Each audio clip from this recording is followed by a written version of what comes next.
is Isaac Julius from Richflood International. I will be doing an introduction today. I would like to induct us on what we are about to do today. In case of any emergency, we just have two exits, one by my right and the other by my left. So we are going to file out in an organized manner and just go out to the monster point through the exit on my left. We do not expect any emergency. I don't think we have any hazardous or any hard work going on that will warrant that. But that is for us to know. So you're welcome to Richflood International. We are a world-class environmental consultancy firm of choice. At this point, I would like us to introduce ourselves. Just your name and your discipline, maybe your profession, what you do. You're an environmental consultant, you just say, my name is Isaac Julius, I'm an environmental consultant. Or my name is Isaac Julius, I'm an ecologist, I'm a soil scientist. Let's just have that briefly, then we kick off for today. I start from my left. Good morning, everyone. My name is Daniel Eric. I'm an environmental consultant. You're welcome. Let's clap for him. Let's put our hands together. Good morning, everyone. My name is Kenneth Omar. I'm an environmental consultant. You're welcome, Mr. Kenneth. My name is, good morning all. My name is Mr. Torida. I'm a student of Natural Resource Management. Master student, please, you're welcome. Good morning, everybody. My name is Matthias Ayaya. I'm a geophysicist and an environmental consultant. Okay, you're welcome. Alright, good morning everybody. My name is Ojo Sunday. I'm a geologist and I'm an environmental consultant. You're welcome, Mr. Ojo. Good morning, everyone. My name is Esther Jeffrey. I'm a microbiologist consultant and geofacilitator. Oh, you're welcome.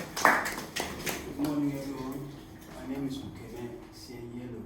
I'm an ecologist and environmental consultant as well. You're welcome, Mr. Okeme. Okay, and I've introduced myself earlier. I'm Isaac. I'm a chemist. Before I get out of your face quickly, I will just try to tell you what we do in Richflood. Richflood International, our services are in three phases. One of them is environmental services, where we conduct research and studies.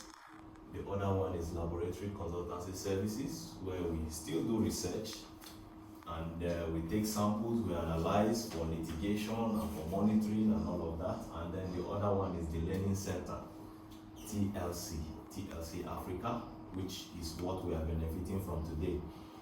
I'm going to tell us a little about what we do quickly so that we can kick off for the day. I will start with the Learning Center because that's where we are now. The Learning Center is an arm of Richflood that is being powered and supported to spread the good news of the environment, to preach about the environment across the nation and across Africa, to provide sensitization, to provide awareness, and to train environmental consultants on this subject matter to execute good studies and then also to ensure that the environment is sustainable socially and environmentally. So, having said that, the Learning Center also conduct trainings for free of charge. We've conducted more trainings for free than the ones that are paid in Richflood, in the Learning Center. We've conducted several trainings. We've gone to Maiduguri, we've gone to Lagos, we've gone to Yola, we've been to Kano a number of times, and Kaduna, and so many places we have gone there to provide information about the environment, to create awareness even to the locals, even to the people who are just sitting down at home. They need to know about the environment, they need to know what is happening. They need to know when a project is operating close to their houses, they need to know what is happening to them. They need to know the harm they can expect. They need to know their rights as citizens, as indigents of that locality. They need to know their rights because when they know their rights, they will have to force the operators to do the right thing in safeguarding the environment. They say everybody is forced to be honest when there is transparency. Everybody is forced to be honest when there is transparency. So if we're able to know what is happening, we know the impact of a project, we know what we are expecting from the project, you can look at the operator in the eye and say, you need to do an environmental impact assessment before you do this project. And then he knows you know what you are talking about, and then he himself knows what you're talking about. So they will have to be under pressure to make sure we are safeguarding the environment. We talk about climate change before it's been a study, it's been a prediction. We've been seeing climate change, we've been talking about desertification, we've been talking about so many things, loss of biodiversity. But today, what we have today, we are not just talking about them, we are seeing them. It is happening. There are some species, 10 years ago, you could see certain animals in some forests. But if you go there now, you won't even see any trace of them. It's not something we are predicting. We are no more predicting that the grey African parrots will be lost. We will not be seeing them again. We are not predicting. Already we are losing everything. And until we act very fast, we will still be left behind. So our environmental services in Richflood includes environmental impact assessment, which we will be trained on. Today, we are going to look at environmental impact assessment very well today. And then we also do environmental and social impact assessment, environmental and social due diligence studies. We do impact mitigation and monitoring. We do environmental audits. We do environmental protection and rehabilitation programs. All of these are studies and research that we do in Richflood. And we also provide laboratory consultancy services, where you see, like water, effluent, sediment, soil, we take samples of this. We do sampling services that we could offer to follow you to your, wherever you want to monitor. You have a borehole, you want to test if that water, you can just drink it directly. You can engage Richflood Laboratory to go and take the sample and test. And then we also do in situ testing, that is testing on site. In situ means on site, on the spot. We can test, we have equipment we use to test for certain, the laboratory expert is not here, he would have put us through some things. Okay, he's not even on the program. Okay, there are certain parameters you check, maybe in the water you want to drink. You just a quick run, you know, when you want to scan your system of virus, there's a quick scan and there's a full scan. You prefer to go for full scan, but the quick scan helps you to check specific places that viruses might be lurking. So that is how in situ testing can be used to test if water can be used for a certain purpose. They quickly run certain parameters, TDS, DO. In fact, from the DO, you will be able to estimate if you are expecting certain microbials in that water sample. So we do in situ testing, that's a quick one. And then we do analysis for water and effluent. That we analyze water, we take water sample and do a comprehensive analysis. We've worked for Nestle one time. We tested their water because they have, you know, the way the laboratory works. Like I said before, once there is transparency, everybody is forced to be honest. The way the laboratory works, the way samples work, you can't fake some of these things. So any company that is serious with its business, like Nestle, they have a consultant they use that tests their water always. But because their business is very vital to them, they will go for a third party. After you've tested the sample, you say the sample is okay. They will collect that same sample and give someone else to test. If the result conflicts, it means one of you are lying. So everybody is forced. When it comes to samples, when it comes to lab reports, the people who are equipped in that field can just look at your lab report and question it and say, no, this can't be. You can't have this thing and have that thing all in the same place. So we also do soil analysis. That's for physicochemical and microbial, and also heavy metals, bacteriology and all of that. And then we do air quality modeling and analysis. We analyze for agricultural lands too. We did a project for Crest Agro in Kogi State, a very big cassava farm. So we tested their soil. After we finished doing the EIA, we came back, tested their soil, and soil decomposition of all the soil nutrients, and also to provide advice if the crop they are planning to plant in that farmland is going to be feasible. So these are pictures of our, you can see me here.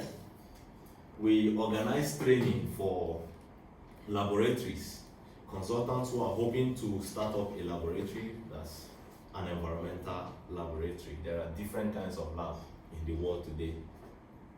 There is lab where you test minerals. That's not an environmental laboratory. You test the quality of gold, you test the quality of silver, you test the presence and all of those things. That's not an environment. There are laboratories that test blood samples and all of that. That's another laboratory.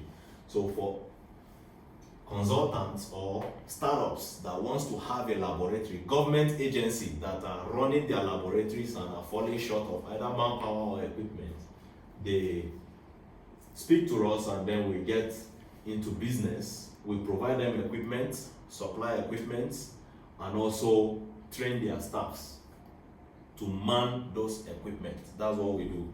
We train the staffs to man those equipment, because you can supply an equipment that worth, let's say, 40 million naira, and just one mistake of incompetence, somebody that doesn't know anything just sits down, we just destroy the equipment.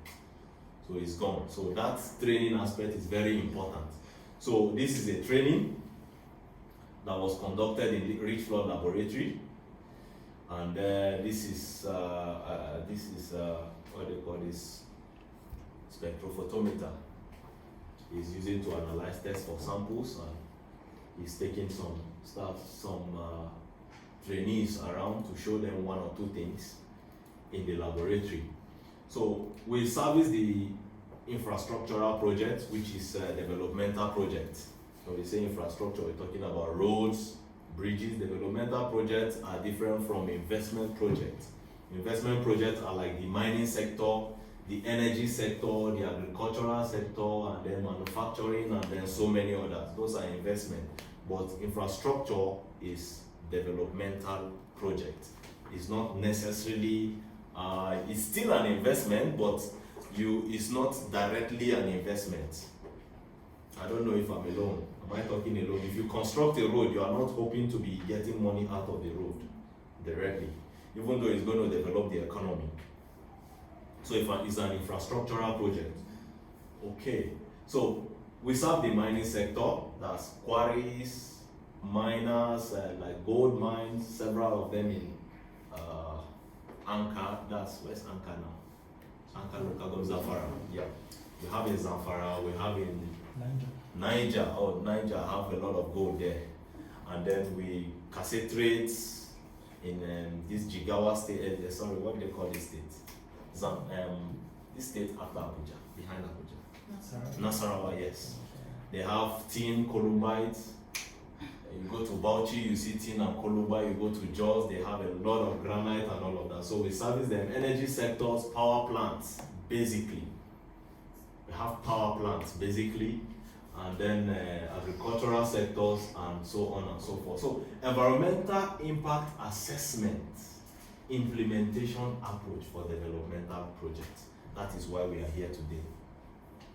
And this is level 1, ESIA, environmental and social impact assessment, implementation approach for developmental projects. How do you approach this EIA?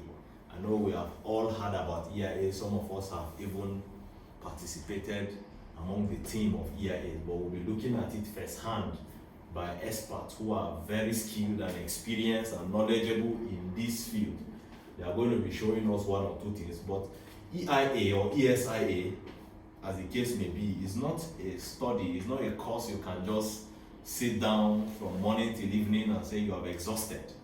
It's not possible. You can't sit down and exhaust it at once. So you take it phase by phase, step by step. And I will be happy if I was a trainee in this place. I'll be very happy because this will be a very good interactive session.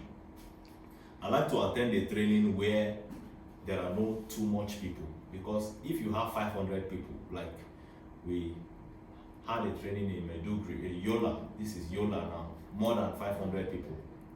So you can just limit the questions. Only 4 people should ask questions. So you might have a very important question, but you don't get to ask. But in this place, it's very little, and then you can dialogue, you can ask a lot of questions, you can clear a lot of doubts. If you have gray areas, you need clarity, you can call upon the facilitator and understand properly.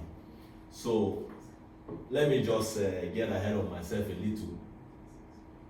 Environmental impact assessment, just for clarity. Environmental and social impact assessment. Environmental, social, and health impact assessment. They are not the same. What's the difference? What's the difference? I know for those who are practicing very well, they will say, no, all these are the same. Why are you saying they are not the same?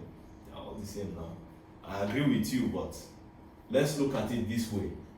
There's a reason why we have social impact assessment. There's a reason why we have social and health impact assessment. These three reports, the requirements are not the same. The requirements are not the same. What is expected of you? If you are given a project, look, you have to develop environmental and social impact assessment, and then they told the other person you should develop an environmental, social, and health impact assessment. The two people that are assigned for that project should not come with the same result saying they are the same thing. No. There's a reason why social is there. There's a reason why health is here. It is for emphasis. We do environmental, social, and health impact assessment for projects that are very, very sensitive. We expect harm to come to the health of the communities. We expect it. So in case you are taking this project, because you know the World Bank have updated what they call their environmental and social framework as of October 2018. October 2018. It's been updated. Now they no longer rate EIA as high as category A, category B, category C. They no longer do that right from October 2018. They call it high, substantial, moderate, and low. High, substantial, moderate, and low. Those are the four categories now.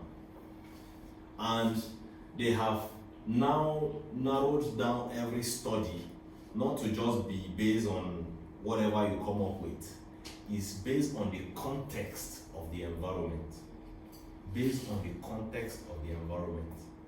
That is, every project that is happening in certain environment, they expect the environmental features.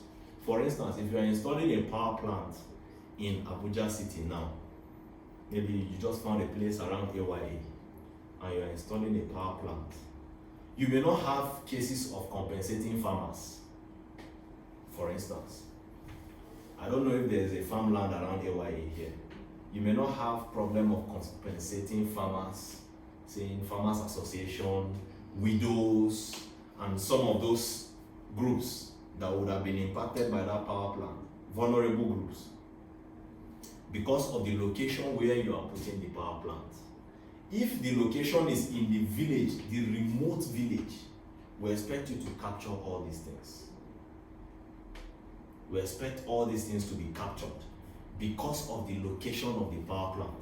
Now, since the power plant is not located in the village where you have those widows and the vulnerable group, orphans and all of that, since it is now located in the city of Abuja, now we are now facing a different thing entirely. We are going to consider different factors entirely. Number one, you will now have to tell us, because in your study you will have to capture the fact that it is a busy environment and your power plant is going to be polluting that environment. You must have to capture your mitigation measures that will ensure that harm doesn't reach the people in that region.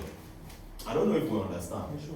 Well, if we don't, there are many people who are waiting for me to get out of this stage, which I'm going in less than 1 minute, which I will be leaving here in less than 1 minute, so that we can look deeply into these things. The courses we have today is environmental protection tool in project development. What are the tools that you have to protect the environment when you are developing a project? And then that's the module 1. It is categorized into 2, A and B. And then the module 2 is a review of regulatory provision for ESIA. What are the laws, what are the regulations that are there provided for the environmental and social impact assessment? This talks about both the bylaws that are the local government laws, the state laws, the national law, and then World Bank principles, World Health Organization, and all of these places, it will be captured. And then the module 2 is effect of social impact assessment in project development. Effect of social impact assessment in development project, that will take an hour. And then the last module after the refreshment will be the methods and importance of environmental conservation in project development. So, ladies and gentlemen, I would like to bow out at this point for the next trainer to take a stand. And then please, if you don't have your writing materials yet, we'll furnish you with that in a minute. I believe everyone has that. So thank you very much. Thank you.